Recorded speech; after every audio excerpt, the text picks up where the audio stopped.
Travis Hale didn't remember the exact day Stacy decided he belonged to her. He remembered it the way people remember storms, by what was broken afterward. When they were 8, they used to race down the slope behind their childhood home, where the grass was thin and stubborn and the soil beneath it was brown and unforgiving. Their mother would call from the porch, voice sharp with love and warning. "Slow down, both of you." They never slowed down. Travis always ran slightly ahead. Not because he was stronger, Stacy was faster when she wanted to be, but because he felt responsible for being first. First to reach the bottom. First to grab her hand if she slipped. First to prove to the world and to himself that he could protect someone. That day, a piece of loose stone turned under Stacy's shoe. She pitched forward with the kind of helpless surprise that looks almost like a laugh until it becomes a scream. Travis didn't think. He just moved. He caught her, but his own body kept going, his shoulder slamming into the ground, his elbow dragging, skin tearing. Pain flared hot, then cold. He heard Stacy sobbing above him, not from fear, but from something deeper, something that sounded like worship. Her hands trembled over him. You saved me." Travis tried to grin through it. That's what brothers do. He meant it like a fact, like gravity. But Stacy stared at him as if he'd just rewritten the laws of the universe. From that day, she watched him differently. Not like a sister watching her brother. Like someone guarding the last candle in a house full of darkness. Their parents thought it was sweet. Stacy's protectiveness became a family joke. She would intercept girls on the playground with a smile too sharp to be friendly. If a girl tried to sit near Travis, Stacy appeared, always somehow appearing, like a shadow that learned how to walk. "Travis doesn't like loud girls," she would say, even when Travis hadn't spoken. "Travis doesn't want friends who copy his homework. Travis is busy." Sometimes she laughed while she did it as if it were play. Sometimes she didn't. Travis for years let it happen because it was easier, because Stacy was his twin, his built-in ally, his mirror, his partner in every family photo. And because there was a private comfort in having someone who seemed to love him so fiercely, the world had to stand back. But love like that, unchecked, doesn't stay innocent. It grows teeth.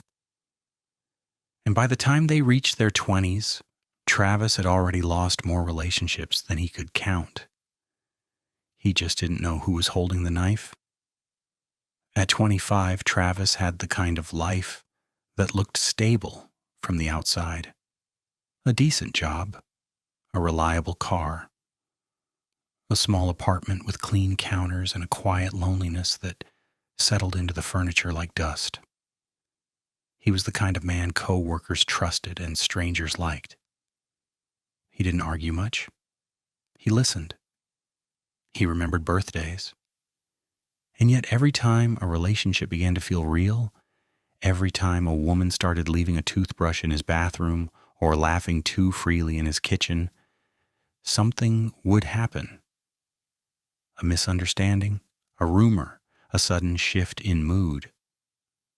Women would begin to look at him like he was hiding something, like he had some secret they didn't want to be part of. And then they'd be gone. Travis blamed himself at first, then he blamed timing, then he blamed modern dating. He never blamed Stacy. Because Stacy, when he looked at her, looked like loyalty. She checked in constantly. She remembered what he forgot. She brought food to his apartment when he was sick. She fought on his behalf like she was defending a kingdom. It wasn't until one night, after a breakup so sudden it left him stunned, that Travis sat on his couch and felt something inside him harden into decision. He was tired. Tired of watching women walk away from him like they had all read the same warning label. Tired of being a man who couldn't keep love in his hands. He stared at his phone, thumb hovering over the screen, and he thought, I'm not getting younger. It wasn't that he felt old. It was that he could see time clearly now, like a road stretching forward with fewer and fewer exits. He wanted a wife. He wanted children. He wanted a home that sounded like laughter. So he made a promise to himself that night, the kind of promise that feels like a prayer. The next relationship, I will protect it, no matter what. And because he didn't know how to fix the pattern inside his own town, inside the web of familiar faces and familiar assumptions, he decided he needed distance, a reset, a place where nobody knew his twin sister's name. That's how California happened. He didn't tell Stacy. That was the first betrayal, and he felt it like guilt the entire time he packed. Stacy called while he folded shirts into a suitcase. Where are you going? Her voice asked, light and sweet, too light, like frosting over something bitter. Travis stared at his closet, at the blank space where his favorite jacket used to hang. Just a trip. What kind of trip? A trip to think. Stacy laughed. Think about what? Travis zipped the suitcase. About my life. There was a pause. Not silence. Stacy's breathing lived in the line, measured and listening. Where? She asked again. Travis felt an old reflex rise in him. The reflex to explain, to soothe, to make sure Stacy didn't feel left out, but he forced himself to hold the boundary. Somewhere, he said, alone. Her voice sharpened just slightly. Why alone? I can come. I need space, Stace. Another pause. He pictured her face, beautiful, composed, eyes that could soften or harden in a second. You're shutting me out, she said quietly. No, he answered and hated himself for the lie. I'll be back soon. How soon? A couple months. Stacy's breath hitched like her body heard something her words couldn't change. 2 months? And you won't even tell me where. Travis closed his eyes. Please don't make this hard. But Stacy's entire life was built on making it hard for anyone to get too close to him.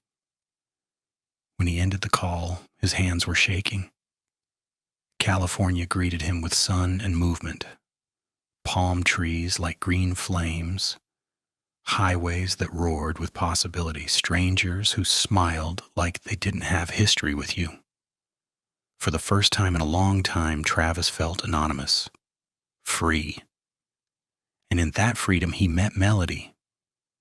He met her in a place that smelled like espresso and warm pastries, where music drifted like something soft meant to cover loneliness. She was standing near the counter, hair pulled back, wearing a simple dress that somehow looked like confidence. When she turned, her eyes met his, direct, curious, unafraid.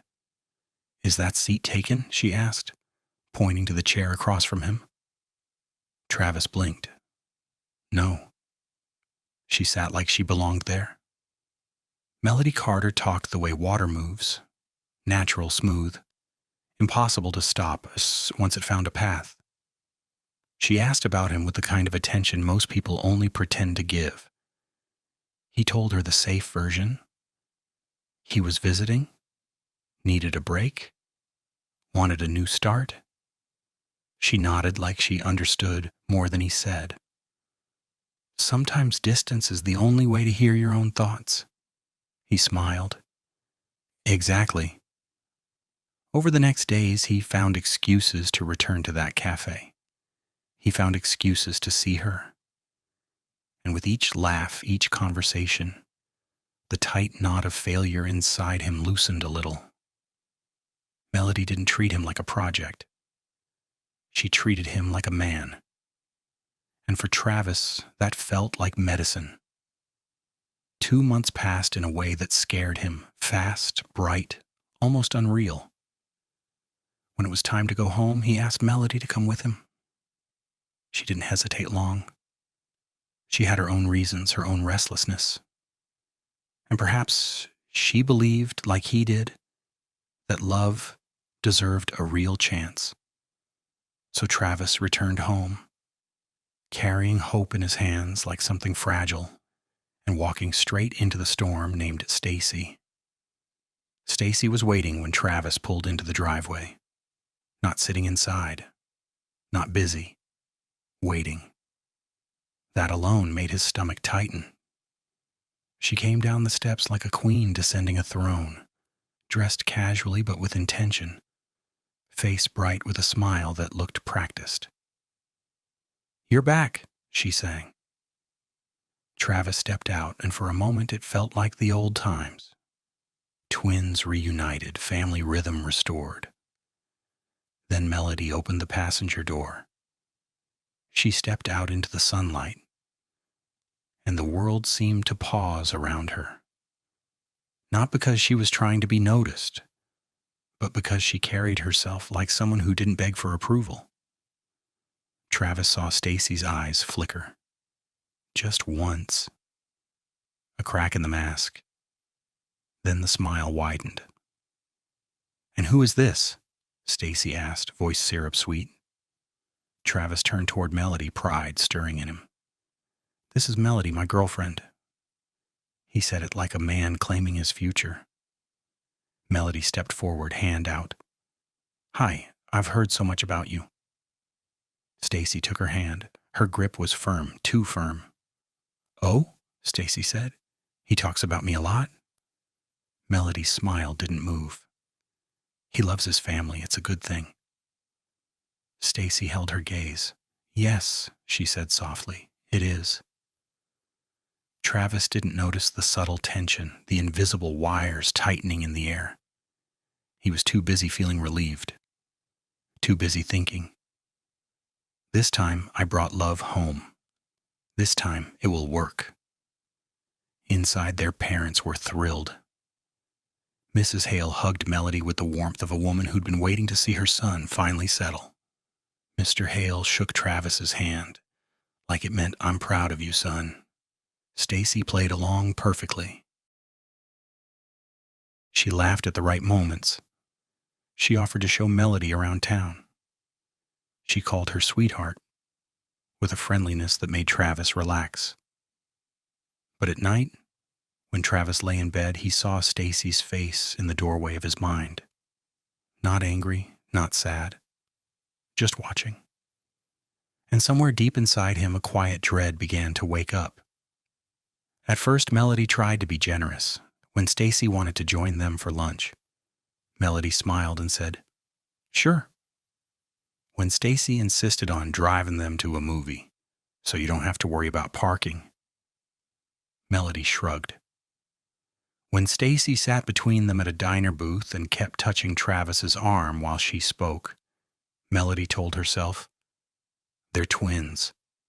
They're close. Don't be insecure." But patterns have a way of speaking louder than excuses. Every date became a triangle. Every private conversation was interrupted. Travis would start to lean toward Melody, and Stacy would appear with a question, a request, a story. And when Melody tried to pull Travis aside, "Can we talk?" Stacy would find a reason to stay close enough to hear. It wasn't the presence alone that bothered Melody, it was the subtle sabotage. Stacy would accidentally mention Travis's past relationships, smiling like she was sharing harmless history. "Oh, Travis is so sweet at first," Stacy would say, eyes on Melody. "He's always sweet at first." Or, "Travis gets bored easily. Don't take it personally." Or, "He hates clingy women." And Travis, oblivious or unwilling to see it, would laugh awkwardly. "Stacy, stop," he'd say. but softly, like he didn't want to hurt her. Melody began to understand something important. Travis didn't just have a sister, he had a gatekeeper, and the gatekeeper didn't want her inside the gate. So Melody started setting boundaries. The first time Stacy tried to join a planned dinner, Melody held her smile and said, "Actually, we're having a date night, just us."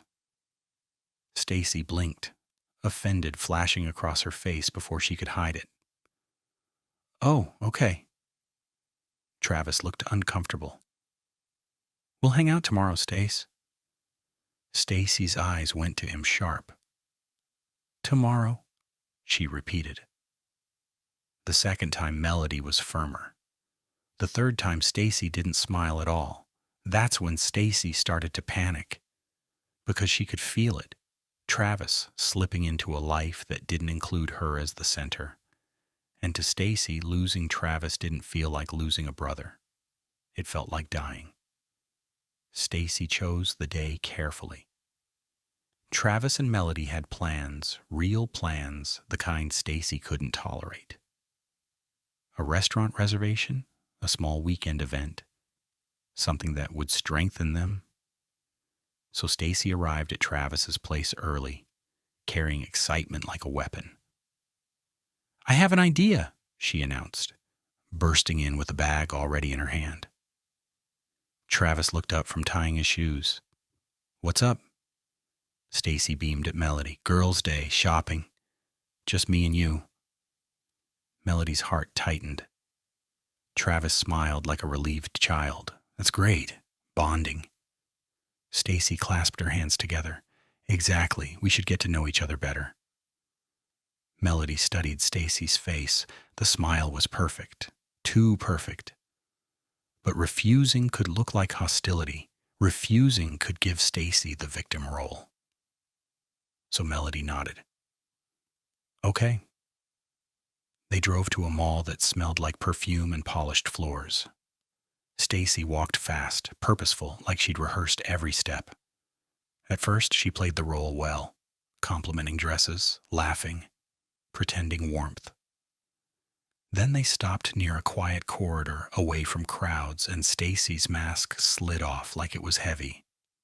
She turned to Melody and spoke in a voice so calm it was frightening. "You need to leave Travis alone." Melody didn't move. "Excuse me?" Stacy stepped closer, eyes steady. "You heard me." Melody's pulse beat in her throat. "I'm his girlfriend." Stacy's lips curved, barely. "Girlfriends come and go. Family doesn't." Melody held Stacy's gaze. "This isn't normal, Stacy." Stacy's eyes flashed. "You don't know us." "I know what I see." Stacy's voice dropped. "You're overstaying your welcome. You should go back to California. Travis will get over you." Melody's hands curled into fists. "I'm not going anywhere. Travis is a grown man. He chooses his relationships." Something dark moved behind Stacy's eyes, like a door opening to a room Melody wasn't supposed to see. Stacy leaned in and whispered, "He'll choose me." Melody's skin went cold. She didn't argue further. She didn't need to. The truth was now loud enough to echo. She decided right there she would tell Travis. Because if Travis didn't know what Stacy was doing, he deserved to. And if he did know, if he allowed it, then Melody needed to leave before she became the next woman swallowed by this family's sickness. When Melody returned with Stacy, Travis was waiting, excited, happy, unaware. "Did you guys have fun?" he asked. Stacy answered quickly, "So much fun. Melody's really sweet." Melody stared at Travis. The words she wanted to speak crowded her mouth. "Your sister told me to leave you. Your sister is not just protective. Your sister is trying to control your life." But Stacy moved like a trained dancer, never letting space open. She stood close. She talked constantly. She changed topics. She laughed too loud.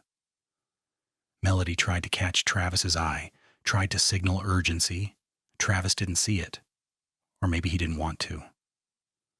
When Melody finally managed to say, "Travis, can we talk for a second? Alone?"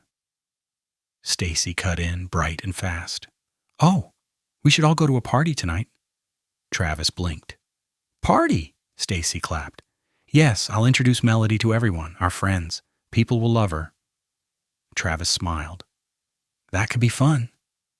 Melody's stomach dropped because she knew Stacy wasn't trying to welcome her. Stacy was setting a stage, and Melody was being walked onto it. The party was in a large house with too many lights and music that pulsed like a heartbeat.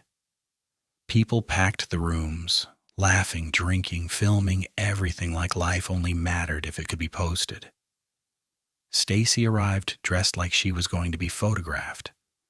A fitted outfit, perfect hair, makeup that made her eyes look sharper, brighter.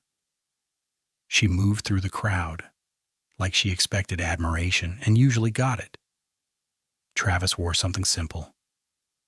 Melody wore something breathtaking without trying. When Travis and Melody walked in together, heads turned. A hush, almost imperceptible, rippled through the room. Then the reactions came. "Who's that?" "Travis brought a girl. She's beautiful." "Wow." Stacy felt it like a slap. She stood beside them smiling, but her cheeks tightened. Her eyes didn't blink enough. Melody sensed it immediately. The way Stacy's energy changed. The way she began to hover closer to Travis like she could block Melody's existence with her body. Stacy slipped an arm through Melody's with artificial warmth. "Come," Stacy said, "let me introduce you to some people." Melody hesitated. Travis squeezed her hand. "Go, I'll be right here." Stacy led Melody across the room with a hostess smile. They stopped near a group of women. The women looked Travis up and down from across the room like they were seeing a ghost. Then their eyes landed on Melody, and their expressions changed. Not surprise, not jealousy, recognition. One of them laughed under her breath. "Oh, so he found another one." Melody's brows knit. "Another what?" Stacy's voice turned silky. "These are some of Travis's old friends." Melody's stomach tightened. The women began talking, voices overlapping like they'd been waiting for this moment. "He's charming," one said, "until he's not." "He let Stacy run everything," another snapped. "I thought Stacy was saving me," a third admitted, eyes narrowed at Stacy. Turns out she was saving herself. "Stacy warned me about him, made me feel crazy for liking him. And now look, new girl, same nightmare." Melody understood. This wasn't bonding, this was an ambush. Stacy wanted Melody to hear poison from familiar mouths, to plant doubt in her mind and push her away. But Melody wasn't the kind of woman who ran from truth. She ran toward it. She turned, scanning the room for Travis. And Stacy's smile faltered. Because this wasn't going the way Stacy needed. Melody found Travis near the kitchen, alone for the first time all night. She stepped into his space, close enough for him to feel the seriousness in her body. "Travis," she said quietly, "we need to talk. Now." He frowned. "What's wrong?" She took a breath. Her voice didn't shake, but her hands did. "Your sister, this isn't just protectiveness." Travis stiffened. "What do you mean?" Melody held his gaze. "She told me to leave you, today, straight to my face." Travis blinked, stunned. "Stacy." "Yes, and those women, your exes, they all said the same thing." Stacy interfered. Stacy pushed them away. Stacy controlled everything. Travis's jaw tightened. "They're bitter." "They're not all bitter in the same way, Travis. This is a pattern." His voice rose slightly. "You're overthinking it." Melody's eyes flashed. No, you're underthinking it because you don't want to believe someone you love could be the reason you keep losing love. Travis stared at her chest rising. He looked torn, like truth was a knife he didn't want to pick up. I love you, he said softer now, reaching for her hands. Okay, I love you, and I'm not losing you. Not this time. Melody's breath caught. In that moment, he kissed her, gentle, grounding, a vow, more than a gesture. For a second, the world disappeared. Then Melody felt a presence, a sudden force. Stacy's hand grabbed Travis's arm and yanked him back hard enough to break the kiss apart. Travis, Stacy snapped, voice sharp with fury she couldn't disguise anymore. Travis stumbled, shocked. Stacy, what the hell? The room had noticed. People were watching now, phones already lifting. Melody's voice rose, cutting through the music. Stop meddling, stop being jealous. This is inappropriate. Stacy's eyes burned. You want to talk about inappropriate? Travis froze. Stacy, stop. But Stacy had already stepped forward, face twisted with desperation, like a person drowning who will pull everyone down if it means not being alone. She looked at Melody, not at Travis, and said loud enough for people to hear, You're not staying. Melody's voice was steel. You don't get to decide that. Stacy's expression cracked, and in that crack, the truth finally showed itself. Not as romance, not as anything soft, but as delusion and possession. A sick certainty that Travis belonged to her in a way no one else could understand. She reached for Travis again, clinging to him, trying to claim him with her body like an object. Travis shoved her off, harder than he ever had. Don't touch me like that, he hissed, eyes wide with disbelief and shame. What is wrong with you? The room went silent. Phones were up. People were filming. Stacy stood there breathing like she'd been hit. Melody stepped back, voice shaking now, not from fear but from disgust. I'm not doing this, she said, staring at Travis as if begging him to choose sanity. This family dynamic is sick. She turned and pushed through the crowd. Travis watched her go like his future was walking away. He spun back to Stacy, voice breaking. You've been doing this, all of it, haven't you? Stacy's eyes filled. Tears not of regret, but of rage. No, she whispered, even as the room stared. I was protecting you. Travis's hands trembled. From what? From love? Stacy's mouth opened, then closed, like words couldn't hold the truth she'd built her life around. Travis turned and ran after Melody, and behind him, Stacy stood alone at the center of the party, while the internet began to sharpen its teeth. By morning, the video was everywhere. Twin sister ruins brother's relationship.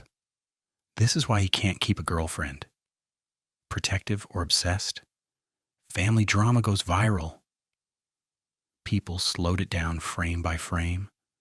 They zoomed in on Stacy's face. They stitched their own reactions. They laughed. They judged. They speculated. And then the ex-girlfriends began posting. One by one, 12 stories. 12 women sitting in cars, bedrooms, kitchens, telling the same pattern with different details. She called me late at night pretending to be Travis. She showed up to our date by coincidence. She told me I was using him. She made me feel like the villain. She smiled while she destroyed it. It was like watching a wall of denial collapse in public. Travis couldn't leave his apartment without someone whispering, couldn't open his phone without seeing his own name, trending beside words like weird and toxic and obsessed sister. His parents saw it too. And when they called both twins home for a family talk, the air in the house felt heavier than it ever had. They sat in the living room where family photos lined the walls. Twins smiling, twins holding trophies, twins in matching outfits, twins framed like a single story. Mrs. Hale's eyes were red. Mr. Hale's face was hard. Travis sat stiff, shame burning behind his ribs. Stacy sat calm, too calm. Mrs. Hale held up her phone. Screen showing the party video paused on Stacy's face. "Explain," she said, voice shaking. "Explain what we're seeing." Stacy blinked slowly. "It's out of context." Mr. Hale slammed his hand on the armrest. "Out of context? There are 12 women online saying you ruined their relationships with your brother." Stacy's eyes moved to Travis. "They didn't deserve him." Travis's voice cracked. "Stacy, why?" Stacy leaned forward as if finally being asked the right question. "Because I know you," she said softly. "Better than anyone." Mrs. Hale whispered, devastated. "Stacy, he's your brother." Stacy's expression barely changed. "He's my twin." Mr. Hale's jaw flexed. "That's worse." A silence dropped thick as smoke. Then Stacy spoke, eyes distant, voice carrying them backward in time. "When we were kids, he saved me from falling. He got hurt in my place. He proved something." Travis stared. "Stacy," she cut him off gently. "That you would always choose me, always. Before anyone." Mrs. Hale covered her mouth. "Sweetheart, that's what siblings do." Stacy's eyes sharpened. "No, men don't do that for women unless they... She struggled, like her own belief system was collapsing under the weight of being spoken aloud. Travis stood up, voice shaking with anger and grief. "I'm not yours. I never was." Stacy stood too. "You take my side," she insisted, desperation bleeding through. "You always have. You look at me like..." "No," Travis snapped, shaking his head violently. "You made that up. You made an entire world in your head and you trapped me in it." Mrs. Hale sobbed.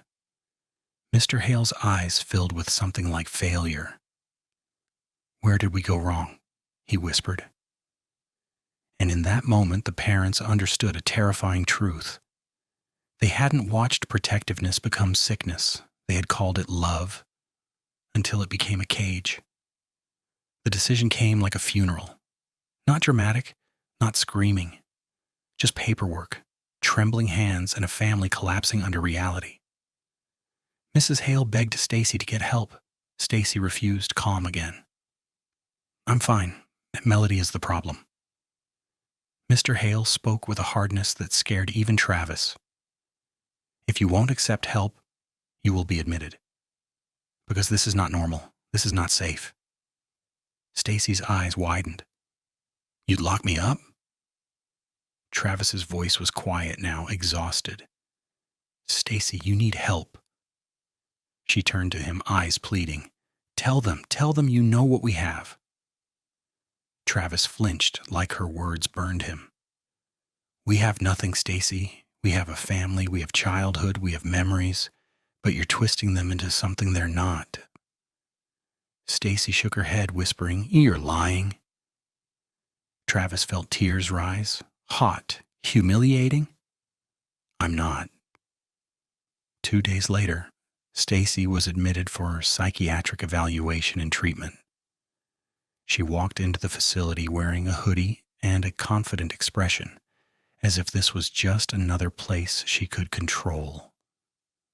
But when the door locked behind her, when the sound echoed, something in her finally cracked.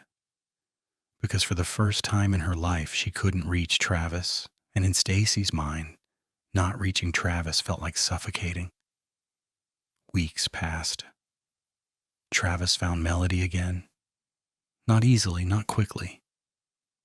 She didn't trust words anymore, so he showed her actions. He set boundaries. He changed his number. He stopped answering Stacy's calls from the facility. He went to therapy himself because he realized something brutal. Stacy didn't become this alone. He had enabled it by refusing to see. And love, real love, required truth. Melody watched him rebuild himself with shaky hope. And one evening when the sun was low and the air smelled like second chances, Travis took her hands and said, "I want a life with you. I want a family. I want to do it right." Melody searched his face for lies. She found none, so she nodded. "Yes," she whispered. Travis set a wedding date. Meanwhile, behind locked doors, Stacy sat in a sterile room and smiled at a wall like it was a secret, because denial is not just stubbornness. Sometimes it's a religion. And Stacy still believed Travis would come back to her, one way or another. What do you think will happen next? Watch out for the part 2.